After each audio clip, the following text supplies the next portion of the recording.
बघा, आता सोलापूर ज्येष्ठ नागरिक संघाची शिखर समितीचे प्रतिनिधी माझ्याकडे आले होते आणि तसेच डीजे मुख सोलापूर कृती समितीचे पदाधिकारी पण होते. मला वाटते की जवळपास 80-90 लोक आले असतील. त्यांच्यासोबत पॉझिटिव्ह चर्चा झाली. त्यांना मी सांगितलं की हे 2 भाग आहेत, त्यामध्ये वेगवेगळे जे मंडळ आहेत जे उत्सव साजरा करतात त्यांच्या पण एक भावना आहे, पण दुसऱ्या बाजूला कायदा पण आहे. 30 तुमचा जे डेसिबल आहे, किती डेसिबलच्या नॉइज अलाउड आहे, तो ऑलरेडी कायद्यामध्ये त्याचा उल्लेख आहे.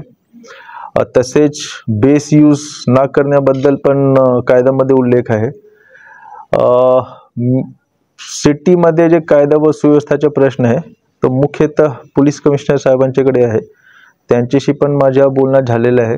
21 तारीखला एक आम्ही बैठक ठेवणार. त्यामध्ये जे लोक आज माझ्याकडे ज्येष्ठ नागरिक संघटना आणि डीजे मुख सोलापूर कृती समितीचे जे पदाधिकारी होते त्यांचे काही प्रतिनिधी, 10-15 प्रतिनिधी आणि तसेच जे वेगवेगळे मंडळ आहेत जे ॲक्च्युली उत्सव साजरा करतात, डीजेचा वापर करतात, त्यांचे काही प्रतिनिधी आम्ही बोलू. एकच बैठकमध्ये आम्ही एक चर्चा करू आणि त्या चर्चामधून आम्ही काहीच ना काही चांगले एक मार्ग काढू.